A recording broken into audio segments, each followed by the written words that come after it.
নমস্কার, weekend special news 18 স্পেশালে আমি অতনু রয়েছে আপনার সঙ্গে রাত ঠিক 8টায় এবং এই মুহূর্তে দিনভর যা আপনারা দেখেছেন এবং এই সপ্তাহভর যা আপনারা দেখেছেন সেই সব নিয়ে কথা হবে। বিভিন্ন রাজনৈতিক দলের প্রতিনিধি আমাদের সঙ্গে রয়েছেন এবং রাজনৈতিক বিশ্লেষক রয়েছেন, বিশিষ্ট সাংবাদিক রয়েছেন, তাদের সঙ্গে কথা বলবো স্টুডিও থেকে। তবে তার আগে নিউজ রুমে আপনাদের সঙ্গে দেখা করতে এসেছি বা নিউজ রুমে আপনাদের সঙ্গে কথা বলছি একটাই কারণে, কারণ এই স্ক্রিনের মাধ্যমে আমি আপনাদের ম্যাপ দেখাবো। কোন ম্যাপ দেখাবো? গরু পাচার কোথা থেকে হতো, কিভাবে হতো, বীরভূম থেকে কোন রাস্তা দিয়ে গরু পাচার করা হতো, দেশ পেরিয়ে বাংলাদেশে যেত। 6টা রুট দেখাবো আপনাদের। দেখুন, প্রথম রুট বীরভূম থেকে কিভাবে যেত। প্রথম রুট মোরগ্রাম হয়ে, সাগরদিঘি হয়ে, লালগোলা হয়ে আরেকটু এগোতো। কোথায়? মুরারই, রঘুনাথগঞ্জ, জঙ্গিপুর হয়ে এই রুটে ফিরোজপুর ঘাট, এই একটা রুট। রাজগ্রাম থেকে সুতি এবং তারপর নদী পথে পার হয়ে যেত। বীরভূম থেকে আরেকটা রুট, দ্বিতীয় রুট দেখুন, বীরভূম থেকে পরের রুট বৈষ্ণবনগর, মালদার বৈষ্ণবনগর। এই রাস্তাটা সবচেয়ে গুরুত্বপূর্ণ ছিল কারণ এই রাস্তা দিয়ে পার হওয়াটা। বীরভূম থেকে 3 নম্বর রুট দেখুন, মুর্শিদাবাদ হয়ে, মালদা হয়ে কিভাবে পাচার হতো, হিলি সীমান্ত দিয়ে পাচার করা হতো। আর একটি রুট দেখুন, বীরভূম থেকে বর্ধমান হয়ে, নদিয়া হয়ে, বনগাঁ, বসিরহাট হয়ে এ পাশে চলে গেল বাংলাদেশে।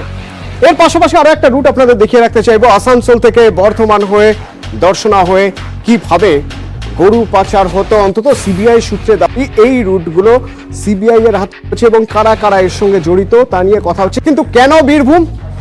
তার কারণ বীরভূমে 2টি পশুহাট রয়েছে, তার মধ্যে একটি পশুহাট সবচেয়ে গুরুত্বপূর্ণ যা সিবিআই নজরে রয়েছে। সেই হাটে আমাদের প্রতিনিধি ইন্দ্রজিৎ রুজ গিয়েছিলেন এবং সেই হাটের ছবিটা কি একবার আপনাদের দেখাবো। মনে রাখবেন, এই হাট সপ্তাহে একদিন বসার কথা ছিল, কিন্তু পরবর্তীতে দেখা যেত এই হাট রোজই বসতো। কেন? কারা এখানে থাকতো, কারা এখানে কন্ট্রোল করতো সবকিছু? আজ যখন ব্যবসায়ীরা সেখানে রয়েছেন, তাদের কাছ থেকে কি জানা গেল জানাবো আপনাদের। এবং পাশাপাশি জানিয়ে রাখি, এরপর আলোচনা হবে স্টুডিওয়ে। তার আগে একবার দেখুন সেই পশুর হাট। পশুহাট, মানুষ যায় চাষের কাজে পশুর খোঁজে, ঘরের জন্য পশু কেনেন অনেকে। অভিযোগ, এর আড়ালেই চলে পশু পাচারের অবৈধ কারবার।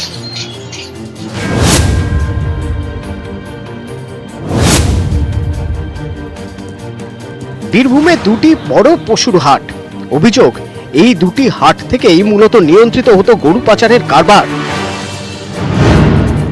একটি পশুহাট ইলমবাজারের সুখবাজারে, অন্যটি মুরারই 2 ব্লকের হিয়াতনগরে। এর মধ্যে সুখবাজারের হাট আকারে আয়তনে অনেক বড়, কারবারের অঙ্কও বিশাল। দীর্ঘদিনের অভিযোগ, এই হাট থেকেই গরু পাচার হয় পড়শি দেশে।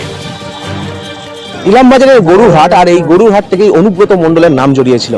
আর সেখানে এসে দেখা যাচ্ছে যে বিভিন্ন জায়গা থেকে গরু নিয়ে আসা হয়। সিবিআই এর নজর এখন সুখবাজার পশু হাটে। অভিযোগ, এই হাটের সঙ্গে জড়িত এমন কিছু নাম যাদের সঙ্গে প্রভাবশালীদের যোগ রয়েছে। এদের একজনের নাম রয়েছে সিবিআই এর চার্জশিটেও।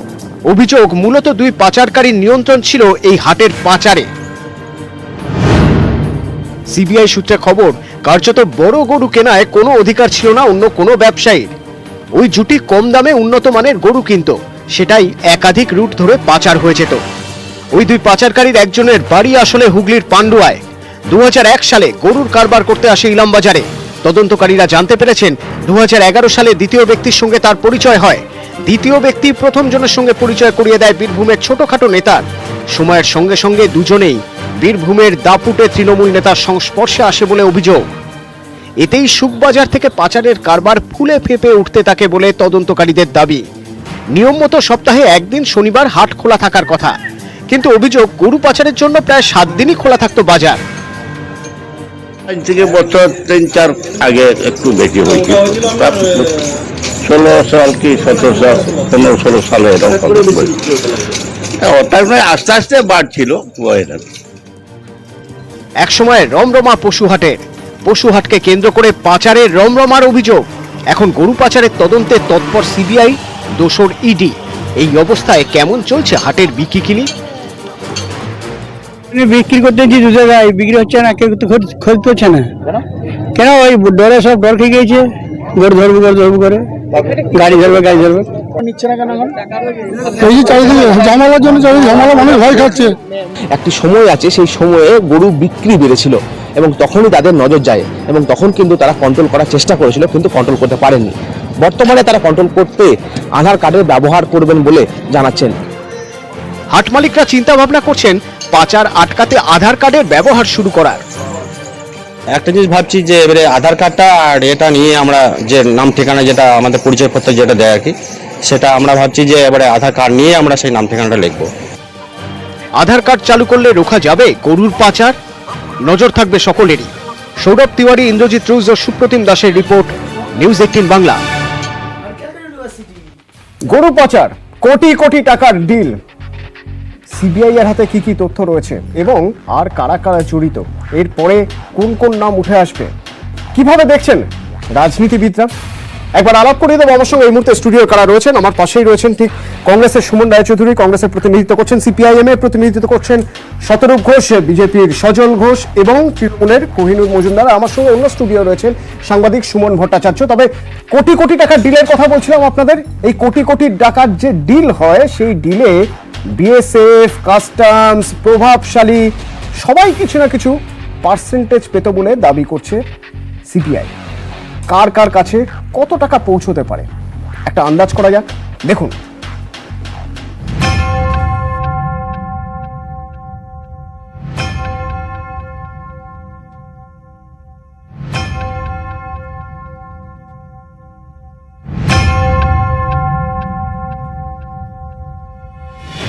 গরু পাচারের রমরমা কারবার, তার থেকেই পকেটে কোটি কোটি টাকা। টাকার ভাগ পৌঁছতো বিভিন্ন জায়গায়, মোটা অংশ পৌঁছে যেত প্রভাবশালীদের হাতে। সিবিআই এর দাবি পাচারের টাকা নগদেই লেনদেন হতো, একাধিক হাত ঘুরে টাকা পৌঁছতো প্রভাবশালীদের হাতে। কার কার হাত ঘুরে কিভাবে প্রভাবশালীদের কাছে টাকা পৌঁছতো, এখন সেটাই জানার চেষ্টা করছে সিবিআই। তদন্তকারীদের আরও দাবি, অনুব্রতর মদতেই বীরভূমকে সেফ করিডর হিসেবে ব্যবহার করত পাচারকারীরা। সিবিআই জানতে পেরেছে সতীশ কুমার যখন মালদা মুর্শিদাবাদে বিএসএফ এর কর্তা ছিলেন, সেই সময় সীমান্তে হাজারে হাজারে গরু ধরা পড়ে, কিন্তু পাচারের অভিযোগে নাকি কাউকে গ্রেফতার করা হয়নি। সিবিআই সূত্রে খবর, পাচার পর্বে গরু প্রতি 2000 টাকা করে নিয়েছিল বিএসএফ। গরু প্রতি শুল্ক দপ্তরের ভাগে 500 টাকা। যে গরুগুলো বিএসএফ ধরত, সেগুলো কাস্টমসকে তুলে দেওয়া হতো। সেই গরুগুলোকে নিলামে তুলত কাস্টমস। নিলামে পাইয়ে দেওয়ার জন্য বরাদ্দ ছিল 10% কমিশন। নিলামে অনেকে অংশ নিলেও পরিকল্পনা মতো গরু কিনতেন এনামুল হক। এরপর নিলামে কেনা গরু পাঠিয়ে দেওয়া হতো বীরভূমের পশুহাটে।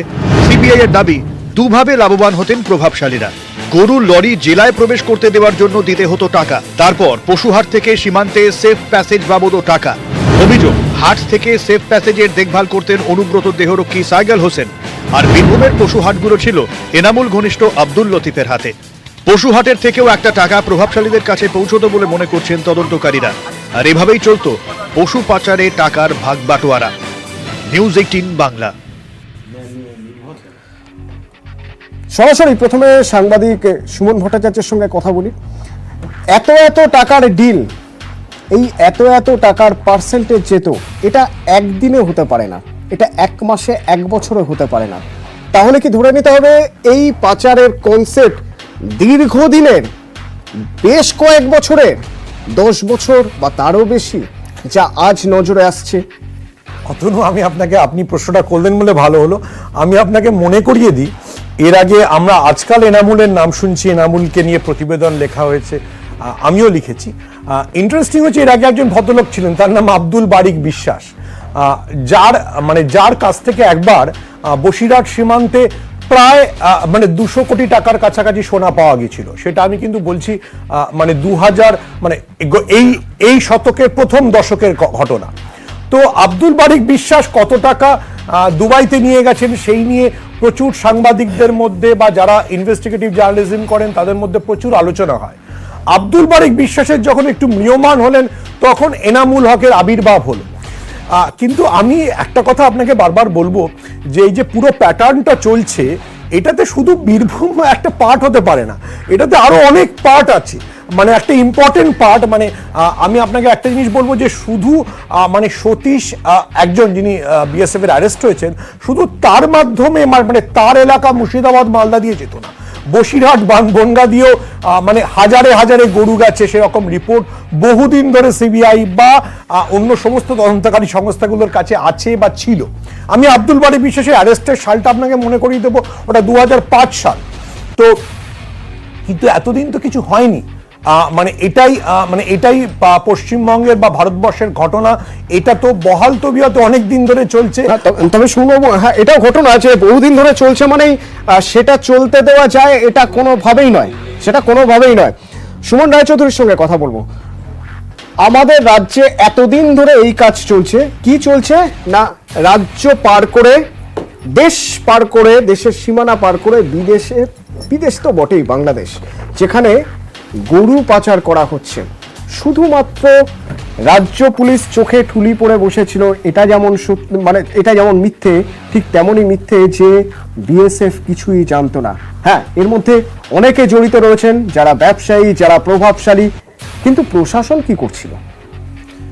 সমস্যাটা হচ্ছে আপনারা সাংবাদিক, আপনারা একটু খোঁজ নিলেই জানতে পারবেন, প্রশাসন এখন তো শুধু রাজনৈতিক নেতাদের মধ্যে দুর্নীতিটা সীমাবদ্ধ নয়, এমন একটা সিচুয়েশন তৈরি হয়ে গেছে, খোঁজ নিলে জানা যাবে এর মধ্যে বিউরোক্রেসি, এর মধ্যে পুলিশ প্রশাসন সবাই যুক্ত হয়ে গেছে পার্ট পার্ট করে। তৃণমূল কংগ্রেস দল সিন্স 2011 ক্ষমতায় আসার পর থেকে, এটা খুব দুর্ভাগ্যজনক বিষয় বাংলার রাজনীতির জন্যে, একটা নিজেদের মধ্যে একটা সেলফ ন্যারেটিভ তৈরি হয়েছে, যেটা ওনারা প্রকাশ্যে আনেননি। বাংলার গর্ব, মমতা বা সততার প্রতীক, এই ধরনের ন্যারেটিভ যেন ওরা প্রকাশ্যে আনেন, আরেকটা ন্যারেটিভ ওদের অন্তর্নিহিত, সেটা হচ্ছে যা পারিস করে নে, কবে চলে যাব জানি না। এইটা হচ্ছে পশ্চিমবঙ্গের রাজনীতির পোস্ট 2011 সবচেয়ে দুঃখজনক পার্ট। ডানপন্থী রাজনীতিতে কিছু কিছু সমস্যা থাকে, অবশ্যই থাকে, কিন্তু সমস্যাটাকে একটা মহিরুহের আকার দেওয়া এবং সেটাকে কিভাবে দিতে হয় এবং সেই আকারটাকে কিভাবে এনজয় করতে হয়, এটা বাংলার মানুষ তথা ভারতবর্ষের মানুষ তৃণমূল কংগ্রেসের থেকে শিখলো। মনে হয় না আপনি শুধু একটা পার্ট বলছেন, আমি কিন্তু দুটো পার্টি বলেছি। আমি দুটো পার্টি আসছি, আর এক সেকেন্ড টাইম দিন, আসছি আপনার কাছে। এখন তৃণমূল কংগ্রেসের মধ্যে আরেকটা জিনিস খুব ব্যাপক আকারের রোগের মতন ছড়িয়ে গেছে, যে নেতা ভার্সেস নেতা একটা কম্পিটিশন হচ্ছে, কে কত টাকা রোজগার করতে পেরেছে তোলার মাধ্যমে, পাচারের মাধ্যমে, ইভেন প্রমোটারদের থেকে তোলার মাধ্যমে, সব কিছু মিলিয়ে নেতাদের মধ্যে এখন আনডিক্লেয়ার্ড কম্পিটিশন, আমরা আমাদের কত টাকা রোজগার করতে পেরেছি, এইটাই হচ্ছে তৃণমূলের কথা। সজল বাবুর সঙ্গে কথা বলবো। সুমন বাবু একটা পার্ট তার ন্যারেটিভ বা তার রাজনৈতিক দলের মত অনুযায়ী বললেন প্রমাণ সাপেক্ষ, পুরোটাই প্রমাণ সাপেক্ষ। আমরা একটা পার্টের কথা শুরুতেই বললাম সজল বাবু, তা হলো এটাও তো সত্যি যারা সীমান্তে অতন্দ্র প্রহরায় রয়েছেন তাদেরই কেউ কেউ এটা জানেন, না হলে এত বছর ধরে এটা চলতে পারে না। একদমই তো সত্যি, এটা তো অস্বীকার করার কোনো জায়গা নেই। একটা জিনিস জেনে রাখুন, যখন ইরোশন হয় সোসাইটির, সমাজের যখন অবক্ষয় হয়, তখন শুধু পলিটিশিয়ানে হবে, সংবাদ মাধ্যমে হবে, এরকম তো নয়, সমাজের সর্বস্তরে হবে। তো এখন সেই একটা অবক্ষয়ের সময় চলছে। ব্যাপারটা হচ্ছে গান্ধীজি লাল রঙের হলে তো আরো ভালো হয়। তো এটাকে কে অস্বীকার করতে পারে? শুধু বিএসএফ অস্বীকার করবে? তারা তো মাটি টাকা মাটি সেই ধরনের মানুষ নয়, তারাও মানুষ, রক্ত মাংসের আপনার আমার মতন। প্রবলেমটা হচ্ছে যে ধরুন বিএসএফ হচ্ছে লাস্ট পর্যায়ে এবং ফাইনাল, আপনি গোল পোস্টে একদম গোলকিপারের মতন। তো তার আগে যারা পাস বাড়িয়ে খেলে, সেই নেতা, লোকাল পুলিশ, আরো বিভিন্ন অ্যাডমিনিস্ট্রেশন, পঞ্চায়েত, আরো যা থাকে সিস্টেম, সমস্ত কিছু, সেগুলোর মতনই বিএসএফও একটা পার্ট, এবং তারাও দুর্নীতিতে কিছু কিছু মানুষ তাদের মধ্যে যুক্ত আছে। যেহেতু নামটা আধা জওয়ান, তো আমাদেরকে বলবার আগে চারবার ভাবতে হয় যে আমি কার দিকে আঙুল তুলছি, কিন্তু এটা বাস্তব, এটাকে অস্বীকার করার কোনো জায়গা নেই। প্রবলেমটা হচ্ছে যে শুধু সমস্যাটা এখানে নয়, সমস্যাটার রুট আরো গভীরে। যদি আমরা আব্দুল বারিক, এনামুল, আসলে নামগুলো গুলিয়ে যায়, আনারুল, এনামুল, কে কার সাথে, কোন কার সাথে, মাঝে মাঝে আমি গুলিয়ে ফেলি। তো এই যে লোকগুলোকে যদি লোকাল গভর্নমেন্ট মানে যে স্টেটে হচ্ছে সেই স্টেটের গভর্নমেন্ট যদি প্রথমেই সঠিক হাতে দমন করে দিতে পারতো, তাহলে এই জায়গাটা দাঁড়াতো না। মুশকিল হচ্ছে এখানে নেতা জড়িত, এখানে মন্ত্রী জড়িত, কখনো কখনো অভিযোগ আসছে, আমরা অভিযোগ করছি এবং স্পষ্টত যে সেখানে মুখ্যমন্ত্রী জড়িত বা তার পরিবার জড়িত। সেখানে একটা বিরাট ধাপ ক্লিয়ার হয়ে যায়, শেষ ধাপ এবং ফাইনাল ধাপ, যেটাকে আমি অস্বীকার করব না। যেমন আমাদের সাংবাদিক সুমনদা তিনি বলছিলেন, আমি বুঝলাম যে গরু পাচার ব্যাপারটার সঙ্গে উনি দীর্ঘদিন জড়িত, মানে খবরাখবরের ক্ষেত্রে। তো এই থেকে একটা জিনিস পরিষ্কার যে এখানে সোসাইটির বহু মানুষ যুক্ত আছে। বিএসএফ কেও কিন্তু অ্যারেস্ট করেছে, আবার ধরুন ইসিএল তাদেরও কর্তাদের অ্যারেস্ট করেছে, যারা সেটা কেন্দ্রীয় বাহিনী বা কেন্দ্রীয় সংস্থা। কিন্তু আমাদের পশ্চিমবঙ্গ সরকার যদি এগুলোর ব্যবস্থা নিত, তাহলে বলতে পারি আজকে কেষ্টকে চোখের জল ফেলতে হতো না। কোহিনূর, না, আপনি তো একাধিক জায়গা বললেন, আমিও সে জায়গায় শুধু অ্যাড করছি দুটো জিনিস। একটা হচ্ছে এটা আপনি যে রুটটা দেখছিলেন, সেই রুটের আগে কিন্তু দুটো স্টেট গভর্নমেন্ট পাচ্ছে, এবং কাকতালীয়ভাবে দেখতে গেলে এই দুটো স্টেট গভর্নমেন্ট যখন এটা চলছিল, একটা তো বটে এবং আরেকটা আধা ডাবল ইঞ্জিন গভর্নমেন্ট। না কোহিনূর, এখানে একটা ব্যাপার মানতে হবে, এক রাজ্য থেকে আরেক রাজ্যে গরু পশু কেনা বেচা, সেটা কাজের জন্য হয়, সেটা চাষের কাজের জন্য হয়, সেটা বাড়ির কাজের জন্য হয়, এক রাজ্য থেকে আরেক রাজ্যে হতেই পারে, সেটা কোনোভাবেই ইলিগাল নয়। আমি পশ্চিমবাংলার ক্ষেত্রে আমি বীরভূমের পশু হাটের কথা বলছি, যে পশুর হাট থেকে আমি 6টা রুট দেখালাম আপনাদের। হ্যাঁ, এই রুটটা মানে পাচারটা তো হচ্ছে পশ্চিমবাংলা থেকে পশ্চিমবাংলায় নয়, একেবারে গরু তো আবার ইলামবাজার থেকে ফ্লাই করে গিয়ে ড্রপ হচ্ছে না ঢাকায়, তা তো নয়। আমাদের তো বরাবর এই প্রশ্নটাই ছিল এবং এখনো সেই প্রশ্ন আমরা স্টিক করছি যে হু আর দি গার্ড। বর্ডার গার্ড করছে বিএসএফ, কয়লার ক্ষেত্রে কয়লার খনি গার্ড করছে সিআইএসএফ, বর্ডার পর্যন্ত পৌঁছচ্ছে কিভাবে? প্রশ্ন চিহ্ন হচ্ছে তৃণমূল কংগ্রেসের সরকার বা রাজ্য সরকারের নেতাদের। এই জায়গাটাই তো আমাদের প্রশ্ন ছিল যে যারা কাস্টোডিয়ান, যারা প্রোটেক্ট করছে বর্ডার, তারা কোথায় এবং তাদের লিড করছে কে? তাদের লিড করছে কারা? তাদের লিড করছে কিন্তু কেন্দ্রীয় সরকার। তাই শুধুমাত্র বিএসএফ অবধি থেমে গেলে হবে না, শুধুমাত্র এই সিআইএসএফ অবধি থেমে গেলে হবে না। সেই বিএসএফ এবং সিআইএসএফ এর যারা লিড করছে, যারা এই পলিসি মেকার, তাদেরকেও প্রশ্ন চিহ্নের মধ্যে আনতে হবে। আমাকে একটু বলতে দিন, আমি আপনি কিন্তু বলেছেন না, আমি উত্তরটা দেবো। আমি কোনো কথা না, আমি সেই প্রসঙ্গে আবার আসবো আপনার কাছে। উত্তরটা তখন অপ্রাসঙ্গিক হয়ে যায়। আমি শুধু বলছি ও সবাইকেই দোষ দিয়েছে। হ্যাঁ, আর যে একটা সরকার আছে সেটাও বলতে ভুলে গেছে, ও সিআইএসএফ এর কর্তা, লাস্টে অমিত শাহ অব্দি পৌঁছতে পারে এই লাইন ধরে, সেটাতে আমার আপত্তি নেই। কিন্তু পশ্চিমবঙ্গেও যে একটা সরকার আছে, ক্যাটল স্মাগলটা হয় শুধু বর্ডারে বিএসএফ দায়ী, এটা তো অস্বীকার করলাম। আমি তো সেটা বললাম, আমি বলছি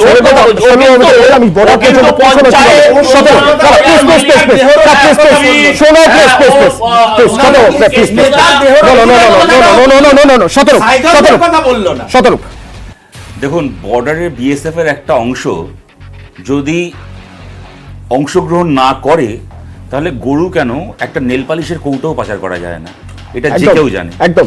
সুতরাং এই যে কাণ্ড হয়েছে, ডেফিনেটলি এখানে বিএসএফ এর একটা অংশগ্রহণ রয়েছে। খালি গরু পাচারে বলে নয়, মানুষেরও যে এপার ওপার যাতায়াত হয় অবৈধভাবে থেকে শুরু করে যা স্মাগলিং হয় বর্ডারে, এই বর্ডার সিকিউরিটি ফোর্স ছাড়া তো সম্ভব নয় একটা অংশকে কিনে না নিলে। এবং ডেফিনেটলি এই তদন্তের আওতায় তাদেরকেও আনতে হয় যারা যারা ইনভলভ, অবশ্যই।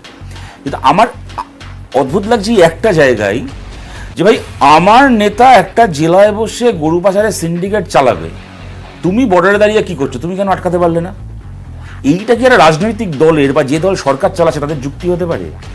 আজকে আমি চুরি করছি, আমি ঘুষ খাচ্ছি, অতন তুমি সাংবাদিক, তুমি কেন তোমার ক্যামেরা নিয়ে স্টিং অপারেশন করে আমায় ধরতে পারোনি?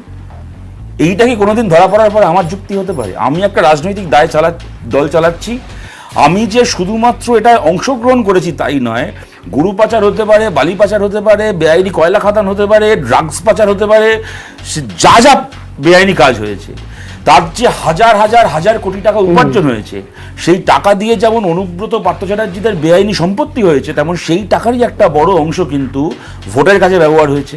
সেই টাকার জোরেই কিন্তু তৃণমূল নির্বাচিত হয়েছে, সেই টাকার জোরে গুন্ডা পুষে পঞ্চায়েতে রক্ত ঝরিয়ে পঞ্চায়েত দখল করা হয়েছে, সব তো হয়েছে এই টাকার জোরেই। সুতরাং এখানে আমি আমার নিজের রাজনৈতিক দায়টাকে আমি অস্বীকার করব কি মানে করতে পারবো কি পারবো না। আর তবে আমি একটা কথা এখানে অবশ্যই বলবো, যে গরু চুরি শুধুমাত্র বীরভূম জেলায় মানে গরু পাচারের ঘটনা শুধুমাত্র বীরভূম জেলায় হয়নি।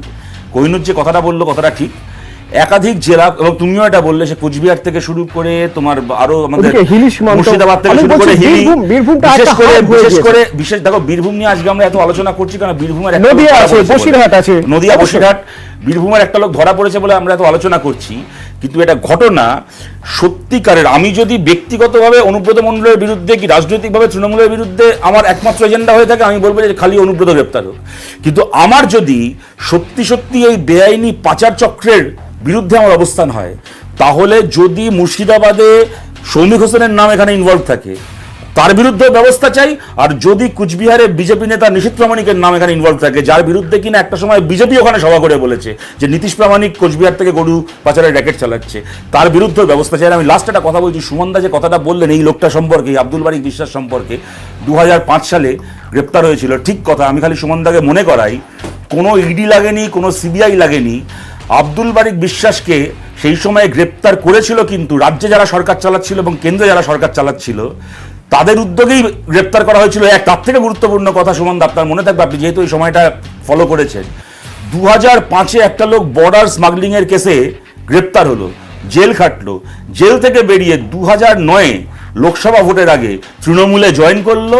তারপর থেকে গোটা বসিরহাট সাব ডিভিশন থেকে শুরু করে এমনকি 2011-এ দেবশ্রী রায় রায়দিঘিতে যখন ভোটে লড়ছে, সেটা কিন্তু বসিরহাট নয়, রায়দিঘি, দক্ষিণ 24 পরগনায়, যখন ভোটে লড়ছে আব্দুল বারিক বিশ্বাস তখন তৃণমূল কংগ্রেসের সবচেয়ে সামনের নেতা একটা। এবং আমি বলছি এখানে আপনি আজকে বলতে পারেন, আমি একটা ভাই একটা ইয়ে দাও, আজকে কেউ বলতে পারে যে একটা লোক আমার দলে যেরকম বলছে যে একটা আমাদের দলে ছিল অপরাধ করেছে আমরা বাদ দিয়ে দিয়েছি, পার্থ চ্যাটার্জির ক্ষেত্রে যেরকম বলছে, আমি কি করে জানবো আগে থেকে তারা এত কাণ্ড ছিল। কিন্তু এই লোকটা কিন্তু স্মাগলিং কেসে জেল খেটে বেরোলো, স্মাগলিং কেসে জেল খেটে বেরোনোর পরে 2009 লোকসভা ভোটের আগে সে তৃণমূলের সর্বেসর্বা নেতা হলো। এই রাজনীতি আজকে বাংলাকে এই জায়গায় এনে একটা বলতে ডেফিনেটলি বলবেন সুমন বাবু, আমি আসবো আপনার কথা শুনবো। তবে এই যে কোটি কোটি টাকার কথা হচ্ছে না, গরু পাচারের কোটি কোটি টাকা ওড়ে, এর মধ্যে সিবিআই দাবি করছে বেশ কিছুটা অনুব্রত মণ্ডলের কাছে গিয়েছে, কিন্তু কতটা গিয়েছে? সিবিআই এর নজর এবার অনুব্রত মণ্ডলের সম্পত্তির দিকে। কি কি খতিয়ে দেখছে সিবিআই, এক নজরে দেখাবো আপনাদের। গরু পাচার মামলায় গ্রেপ্তার অনুব্রত মণ্ডল।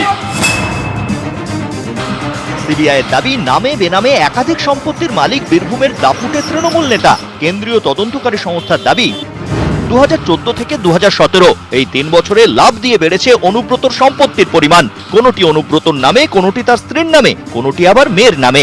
সিবিআই সূত্রের দাবি, কোন কোন মাসে 3 থেকে 4 বার পর্যন্ত জমি কিনেছেন অনুব্রত। অনুব্রতের স্ত্রী ও মেয়ের নামে চালকলও রয়েছে। গরু পাচারের বিপুল টাকা কি পৌঁছতো বীরভূমের এই হেভিওয়েট নেতার কাছে? সেই টাকাতেই কি বিপুল সম্পত্তি? প্রশ্নগুলির উত্তর খুঁজতে শনিবার নিজাম প্যালেসে দফায় দফায় অনুব্রতকে জেরা করে সিবিআই। সূত্রের দাবি, কেন্দ্রীয় গোয়েন্দারা অনুব্রতর কাছে জানতে চান মেয়ের নামে সম্পত্তি কত, গরু পাচারের টাকাতেই কি এই বিপুল সম্পত্তি? অনুব্রতর আয়ের উৎস কি, কি কি ব্যবসা রয়েছে অনুব্রতর? গরু পাচারের টাকা কি অনুব্রতের কাছে পৌঁছতো? ইলামবাজারের গরুহাট থেকে গরু পাচার হতো, এটা কি জানতেন? গরু পাচার চক্রের মূল পান্ডা এনামুল হকের সঙ্গে কি সম্পর্ক ছিল? অনুব্রতের দেহরক্ষী সাইগাল হোসেনের ফোন কল লিস্টে কেন এনামুলের নাম? সূত্রের দাবি, সিবিআইয়ের অধিকাংশ প্রশ্নের উত্তরেই নীরব থেকেছেন অনুব্রত। গরু পাচারের টাকা কোথায় কোথায় পৌঁছতো, কোন কোন প্রভাবশালী এই টাকার ভাগ পেতেন? সূত্রের খবর, অনুব্রতকে জেরা করে এখন এই সব প্রশ্নেরই উত্তর খুঁজছেন কেন্দ্রীয় গোয়েন্দারা। নিউজ 18 বাংলা। সুমন, হ্যাঁ প্লিজ আমি সুমন বাবু, আমি আপনার কথা শুনবো, তবে তার আগে আমি কোহিনুর, অনেকগুলো প্রশ্নের উত্তর দিতে হবে কোহিনুরকে। তৃণমূল গভর্নমেন্ট অ্যারেস্ট করেছে 28 জুলাই। হ্যাঁ, সুমন দা ঘটনাটার কথা বললো, আচ্ছা বললো, সরি তাই বললো না, আমি আমার কথাটা বোঝাতে পারিনি, সিআইডি অ্যারেস্ট করেছে। আমার দলের কেউ যদি, মানে এটা তো একটা বোল্ড স্টেপ যে ভাই আমার দলের কেউ আছে এর মধ্যে, তাকে গ্রেফতার করছে সরকারের পুলিশ। এই এক্সাম্পল তো তপন বসু করলে তোমার সরকার দেখাতে পারে না। ঠিক আছে, তুমি বললে চমৎকার। শোনো, প্রথম কথা হচ্ছে আমি একটু বলি, আমি জানি না ওটা বুঝতে পারি না, বুঝতে পারোনি বা বুঝতে পারোনি। একটা সেকেন্ড, আমি একটু বলি, তাহলে শতরূপে বলতে সুবিধা হবে। আমি সুবিধা পেয়ে গেছি, আমি জাস্ট বলিনি।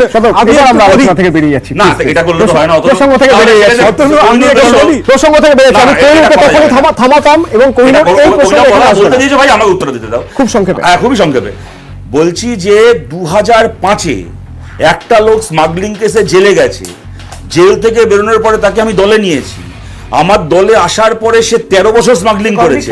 এক সেকেন্ড, এখনো কনভিক্ট হয়, পার্সেন্টেজ কনভিক্ট হয়নি, তো ছড়ে গেল।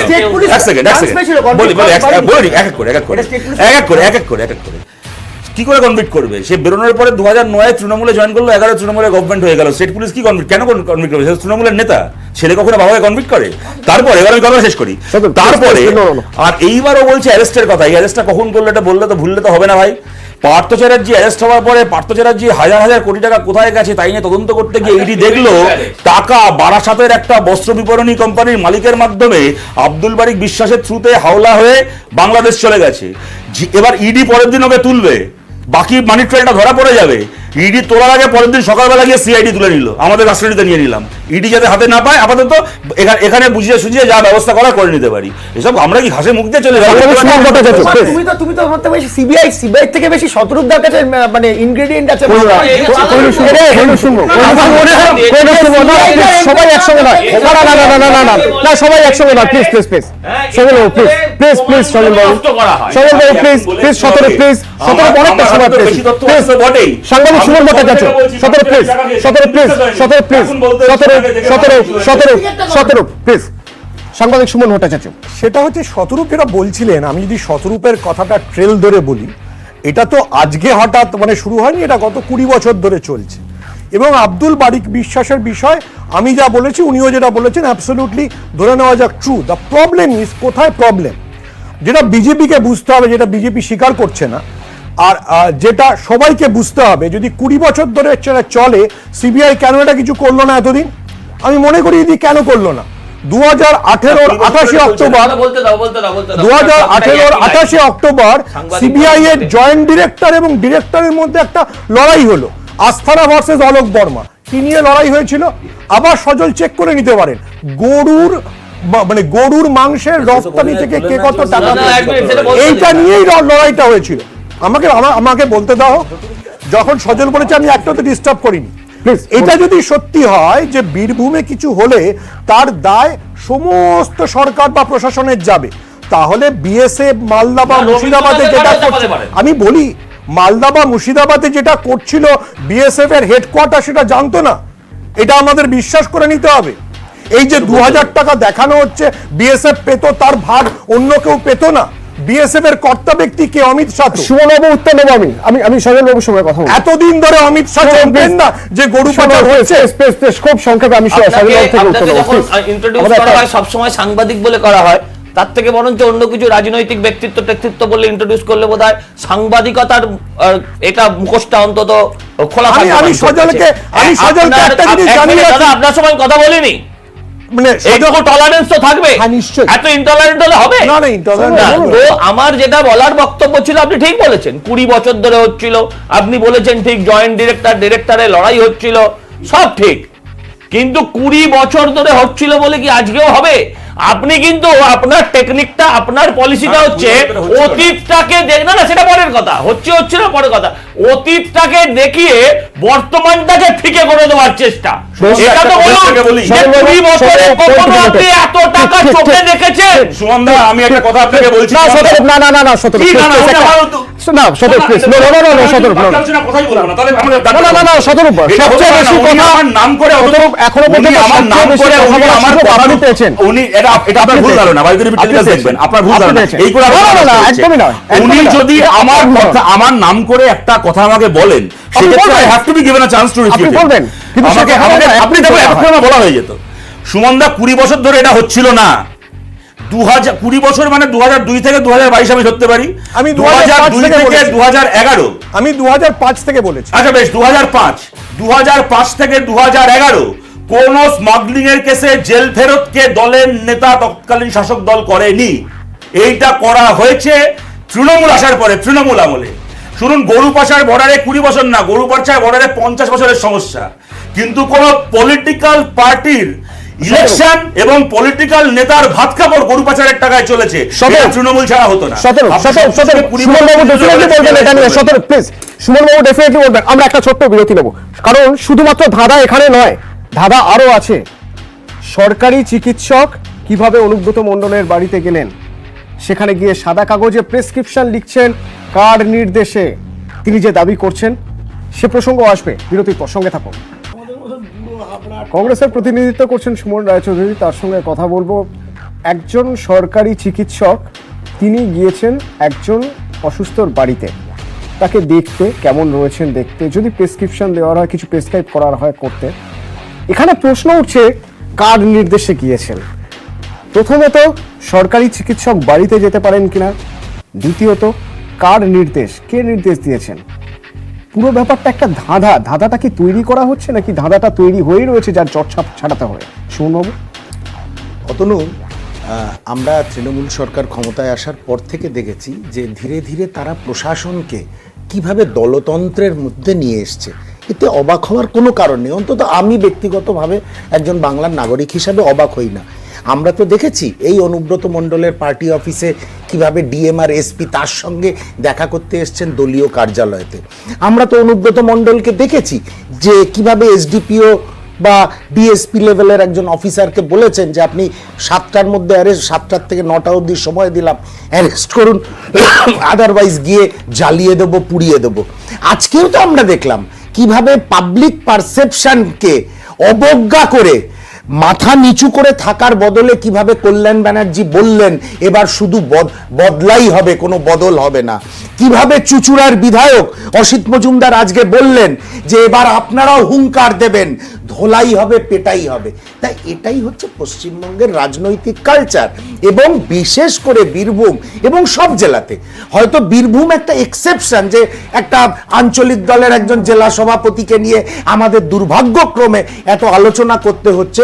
সব জেলাতেই পশ্চিমবঙ্গে ডিএম, এসপি থেকে শুরু করে সিএমওএইচ থেকে শুরু করে সবকটা দপ্তর তৃণমূল কংগ্রেসের নেতাদের এবং নেতাদের অঙ্গুলি হেলনে পোস্ট 2011 ধীরে ধীরে ধীরে ধীরে এমনভাবে দলতন্ত্রকে মমতা বন্দ্যোপাধ্যায় ইনজেক্ট করে দিয়েছেন যে আজকে তাদের কাছে তৃণমূল কংগ্রেসের কোনো দলীয় নেতার নির্দেশ তার প্রশাসনিক মাথার নির্দেশের চেয়েও বেশি। কোহিনুর। বাপরে বাপ, এতক্ষণ দিলে কংগ্রেস আছে না বোঝাই যেত না, টিভি না থাকে। হয় ভদ্রভাবে আপনি উত্তর দিন, তাহলে কিন্তু ওই হুঙ্কার দিয়ে কোনো লাভ হবে না। বাংলার মানুষ কিন্তু আপনাদের এখন অন্য সারনেম দিয়ে দিয়েছে। আপনি কি চান প্যানেলে ওটা রিপিট করি, না ভদ্রভাবে আপনাকে যে প্রশ্ন করা হয়েছে করবেন, তার উত্তর দেবেন? আসলে আপনারা কোথাও নেই তো, সন্ধ্যাবেলা টিভি না থাকলে জানাই যেত না যে আপনারা কোনো আরো দল আছে। আমরা শূন্য, কিন্তু আমরা চোর নই। আমরা শূন্য, আমরা চোর নই।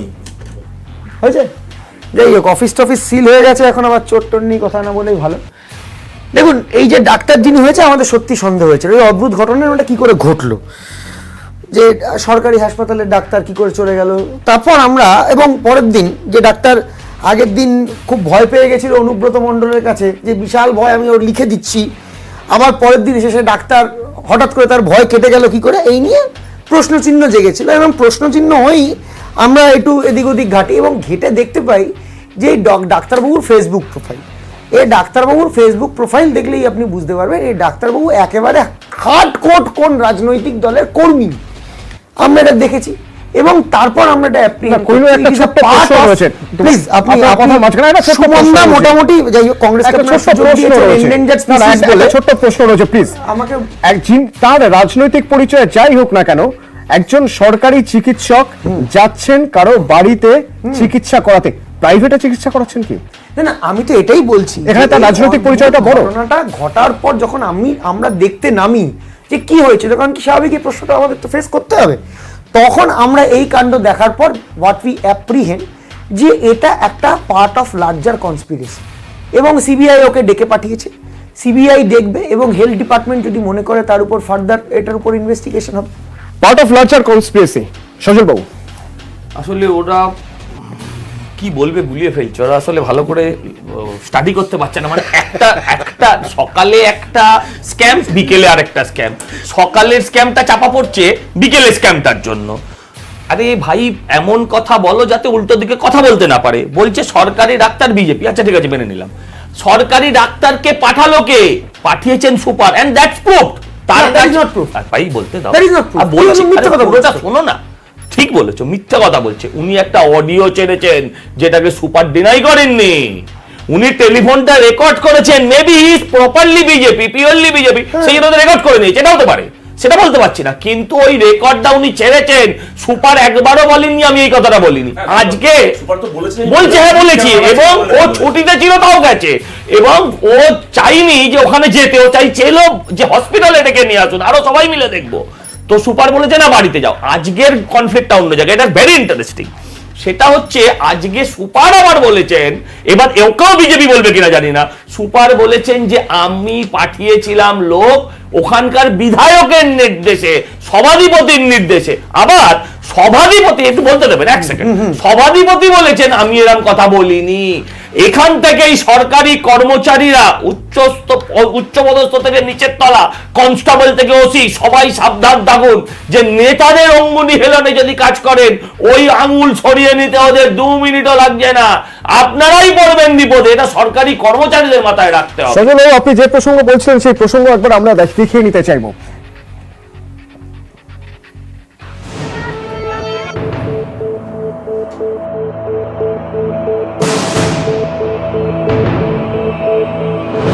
তৃণমূলের হেভিওয়েট নেতা অনুব্রত মণ্ডলকে দেখতে তার বাড়িতে গিয়েছিলেন বোলপুর মহকুমা হাসপাতালের চিকিৎসক চন্দ্রনাথ অধিকারী। অনুব্রতর বাড়িতে চিকিৎসক পাঠানোর নির্দেশ এসেছিল কোথা থেকে? এই প্রশ্নের উত্তর খুঁজতেই এবার সিবিআই এর নজর সিউড়ির তৃণমূল বিধায়কের দিকে। সিউড়ির তৃণমূল বিধায়ক বিকাশ রায় চৌধুরী, হাসপাতাল সুপারের দাবি তিনি নির্দেশ দিয়েছিলেন বীরভূমের তৃণমূল জেলা সভাপতির বাড়িতে চিকিৎসক পাঠাতে।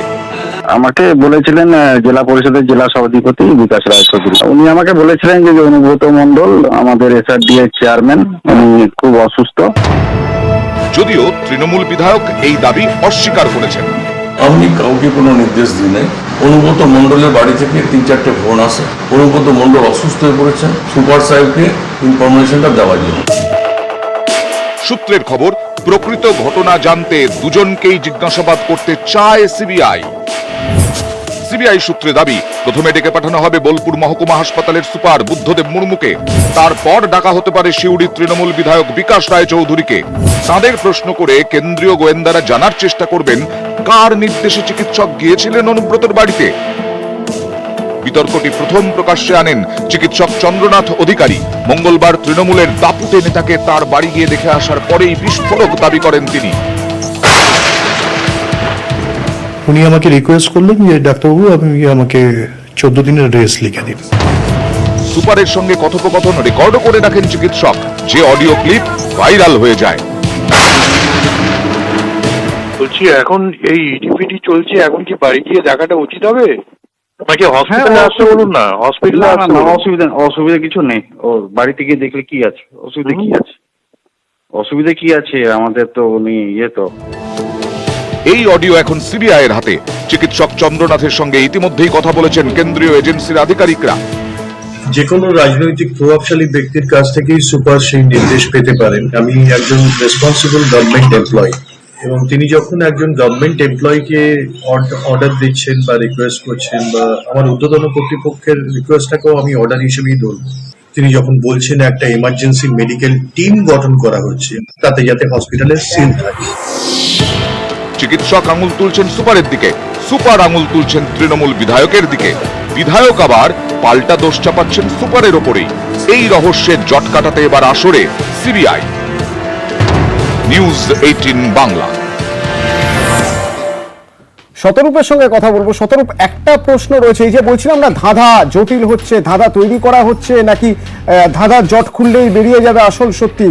একটা প্রশ্ন আমার এখানে রয়েছে, একজন তার কাজে তার কি রাজনৈতিক পরিচয়, আমি সে প্রসঙ্গে যাচ্ছি না, কোহিনূর সে প্রসঙ্গ তুলে ধরেছেন। একজন চিকিৎসক, সরকারি হাসপাতালের চিকিৎসক, যখন তাকে তার ঊর্ধ্বতন কর্তৃপক্ষ কোনো একটা নির্দেশ দিচ্ছে, সে নির্দেশ যা খুশি হতে পারে, যতক্ষণ না ফোন আসছিল ততক্ষণ পর্যন্ত তার পক্ষে জানা সম্ভব নয় কি নির্দেশ বা কি অনুরোধ। তিনি ফোন রেকর্ড করেছিলেন, কেন? লার্জার কনস্পিরেসির কথা বলছে অবশ্য কোহিনূর। সেটা উনি সবচেয়ে ভালো বলতে পারবেন, কিন্তু উনি যদি রেকর্ডটা করে থাকেন তার মানে ওনার কাছে এরকম একটা নির্দেশ দিয়ে ফোন তো এসেছিল, এটা তো ঘটনা। এবার হতে পারে ওনাকে হয়তো কমিউনিকেট করা হয়েছিল, উনি বুঝতে পারছিলেন যে আমাকে একটা বেআইনি কাজ করতে বলা হচ্ছে, তাই ভবিষ্যতে যেন এর জন্য উনি ফেসে না যান তার জন্য একটা প্রমাণ রাখতে চেয়েছিলেন। দেখুন, আমি আমার সাধারণ লজিকের জায়গা থেকে বলছি, আমি যদি তৃণমূল বিরোধী হই, আমি বিজেপি হই, সিপিএম হই, কংগ্রেস হই, যেই হই না কেন, আমি যদি তৃণমূল বিরোধী হই, আমি তো আরো বেশি করে চাইবো যে অনুব্রত জেলে যাক। তাহলে ফালতু আমি অনুব্রতের বাড়িতে গিয়ে অনুব্রতকে আনফিট সার্টিফিকেট দিয়ে আসতে যাওয়াই বা কেন? আমি তো বরং লিখে দিয়ে আসবো যে না ইনি এখন আগামী 15 বছর জেল খাটার জন্য যথেষ্ট ফিট আছেন। সাধারণ লজিকের কথা। দ্বিতীয় কথা আমি তোমায় বলছি, অতন্য এই ঘটনাটা আমি যদি বেনিফিট অফ ডাউটও দিই, ধরো মনে করো যেটা কোহিনূর বলছে লার্জার কনস্পিরেসি, ঠিক আছে, সেই কনস্পিরেসিটা এতই লার্জ যে অনুব্রত মণ্ডলের থেকেও লার্জ হতে পারে, কিন্তু আমি তোমার তার আগের দিনের ঘটনা বলো, তার 24 ঘন্টা আগের ঘটনা বলো, তো তোমরা তো সকাল থেকে দেখিয়েছো, বলো তো গোটা বাংলার মিডিয়া তো দেখিয়েছে, অনুব্রত মণ্ডল বোলপুরে বাড়ি থেকে বেরোচ্ছেন এসএসকেএম এর উদ্দেশ্যে। এসএসকেএম এ একটা উডবার্ন ওয়ার্ডের একটা ঘর রেডি, 7 জন ডাক্তারের মেডিকেল বোর্ড রেডি। এবার দেখো, অনুব্রত মণ্ডল একজন নাগরিক এই রাজ্যের, আমি একজন নাগরিক, এবং আমি একটা ভালো নাগরিক, উনি অত্যন্ত ছেঁচড়া নাগরিক। আমি জানতে চাই কোহিনূরের কাছে এই প্রসিডিওরটা, যে তার মানে তো একই অধিকার আমারও আছে। আমি কালকে পিজি হাসপাতালে যাব ডাক্তার দেখাতে, তুমি ভাই আমার প্রসিডিওরটা বলে দাও যে আমি আমার বাড়ি থেকে বেরোবো, আমার জন্য 7 জন ডাক্তার মেডিকেল বোর্ড বানিয়ে ওখানে অপেক্ষা করবেন। আমি পিজি হাসপাতালে ঢুকবো, আমি ওপিডিতে যাবো না, এমার্জেন্সিতে যাবো না, সোজা ঢুকে যাবো উডবার্ন ওয়ার্ডে। আমার জন্য নির্দিষ্ট করা আছে কেবিন, ওখানে গিয়ে শুয়ে পড়বো, ডাক্তার আমার পরীক্ষা করবে, করে আমার বলে দেবে যে না আপাতত এই ওষুধগুলো খান, এখন আপনি ভালো আছেন। আমি খালি এইটুকু প্রিভিলেজ চাই। আমি এটা তো ঘটনা অতনু, বলো তো, আমি বলছি না যে আমাদের সময় সবাই পিজি হাসপাতালে গিয়ে ভর্তি হয়ে যেতে পারতো। এত রাজ্যের এত নাগরিক, হাতে গোনা কতগুলো সরকারি হাসপাতাল, পরিকাঠামোর সমস্যা রয়েছে, 10টা মানুষ ওখানে গেলে 7 জন চিকিৎসা পেতেন, 3 জন পেতেন না। কিন্তু এটা তো ঘটনা যে আজকের দিনে যখন এই অবস্থা, মানুষ হাসপাতালে ভর্তি হতে পারে না, বামফ্রন্ট আমলেও সবাই পারতেন না ভর্তি হতে, তৃণমূল আমলেও সবাই পাচ্ছে না সরকারি হাসপাতালে ভর্তি হতে, হাসপাতালের সামনে ফুটপাতে পড়ে থেকে প্রাণ চলে যাচ্ছে, দালালদেরকে ধরে বেড পেতে হচ্ছে, আইসিইউ বেড 1 লাখ টাকা 1.5 লাখ টাকা ঘুষ দিয়ে পেতে হচ্ছে। সেই সময় অনুব্রত মণ্ডল বোলপুরে বাড়ি থেকে বেরিয়েছে বলে ওর জন্য পিজিতে উডবার্ন ওয়ার্ডে কেবিন এবং 7 জন ডাক্তার রেডি। ঠিক, কোহিনূরের সঙ্গে কথা বলবো, কোহিনূর খুব সংক্ষেপে আমাদের সুমন বাবুর সঙ্গে কথা বলতে হবে। হ্যাঁ, ঘটনা হচ্ছে যে অনুব্রত মণ্ডলের একটা আগে ভর্তি ছিলেন হাসপাতালে এবং তার ডেট ছিল চেক আপে। 2 হচ্ছে উডবার্ন ব্লকটা কিন্তু নন পেড নয়, মানে বাকি হাসপাতাল যেটা নন পেড, উডবার্ন হসপিটালটা কিন্তু পেড সেকশন, এবং সেখানে হামেশাই বেড যে ফাঁকা নেই বা ওখানে ভর্তি হতে পারে না এমন নয়, বেড ফাঁকাই থাকে ওখানে নমিনেটলি। আমাকে না শেষ করতে দিতে খুব হবে সংক্ষেপে প্লিজ। যত বলি তত ভালো। 3 নম্বর ব্যাপার হচ্ছে, আমি খুব অবাক লাগছে যে আজকে যে সত্যি অনুব্রত মণ্ডলের মানে ভয়, অনুব্রত মণ্ডলকে নিয়ে ভয়, যে গোটা 3টে বিরোধী দলের মুখপাত্রকে একজোট করতে পারা হয়েছে। এবং অনুব্রত মণ্ডল কিসের ভয় পায়? খুব সংক্ষেপে এই যে একজোট হয়ে ভয়, অনুব্রত মণ্ডল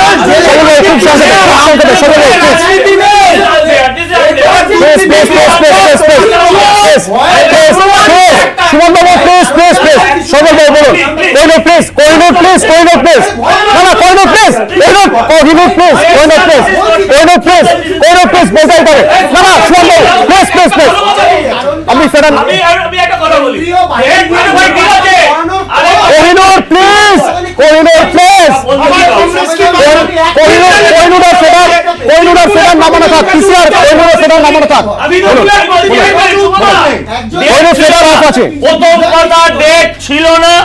দ্বিতীয় কথা হচ্ছে yes Woodburn ward paid, yes Woodburn ওয়ার্ডে পয়সা দিতে হয়।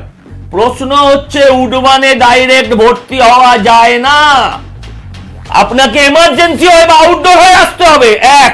আর যে পেশেন্ট ভর্তি হয়নি তার জন্য মেডিকেল বোর্ড ভারতবর্ষের ইতিহাসে কখনো রচনা হয়নি।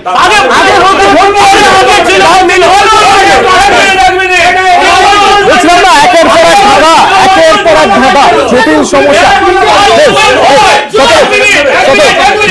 আমি 10 সেকেন্ড দেবো, প্লিজ 10 সেকেন্ড দেবো, please please please please please please please 10 second. না না না না না না না না না please please no no no no Sajal বাবু প্লিজ প্লিজ সজল বাবু no no no please no please no 10 second আমি সুমন বাবুর সঙ্গে কথা বলবো 10 সেকেন্ড প্লিজ।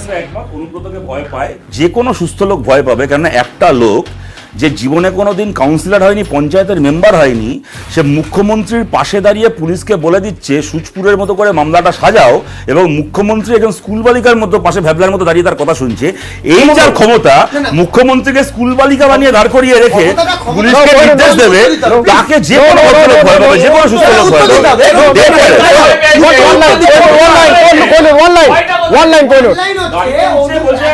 জেলে গেছে বলে নির্বাচনে না জিততে পারা লোকগুলো নির্বাচনের মতো বিজয় উল্লাস করছে। সুমন বাবু, এই স্টুডিওর ফেরার অফ সুমন ভট্টাচার্য, সাংবাদিক সুমন ভট্টাচার্য আমার সঙ্গে রয়েছেন। কনক্লুশন চাইবো আপনার থেকে। দেখুন, আমরা যেটা নিয়ে আলোচনা করছি, কি নিয়ে আলোচনা করছি, যে সরকারি ক্ষমতার অপব্যবহার হয়েছে কি হয়নি, এইটা নিয়ে তদন্ত হোক। কিন্তু আপনারা যখন একটা জিনিস বলছেন যে মানে সিবিআই জানতে চাইবে, আমার সিবিআই এর কাছে একটা সিম্পল কোশ্চেন আছে, এবং পারহ্যাপস বিজেপি ছাড়া অন্য সব বিরোধী দলগুলো সেটা মিস করেছে, যে সিবিআই এবং সিআরপিএফ আগের দিন বিশ্বভারতীর রতনকুটিতে ছিল। রবীন্দ্রনাথের তৈরি বিশ্বভারতীকে সিআরপিএফ বা সিবিআই এর আস্তানা হিসেবে ব্যবহার করার অধিকার উপাচার্য বিদ্যুৎ চক্রবর্তী কবে থেকে সিবিআই কে দিল? এর জন্য কি হোম মিনিস্ট্রি, এডুকেশন মিনিস্ট্রিকে কোনো অনুরোধ করেছিল? বিশ্বভারতীতে কিভাবে ব্যবহার করা হলো? বিশ্বভারতীর গেস্ট হাউস সিবিআই এর বা সিআরপিএফ এর গেস্ট হাউস হতে পারে না। সেই সরকারি ক্ষমতার অপব্যবহারের ধন্যবাদ কি নেবে? ধন্যবাদ ধন্যবাদ ধন্যবাদ সুমনবাবু, ধন্যবাদ জানাবো আমার অন্যান্য রাজনৈতিক প্রতিনিধিদেরও ধন্যবাদ জানাবো। সময় শেষ, আপাতত এখানে শেষ করতে হচ্ছে।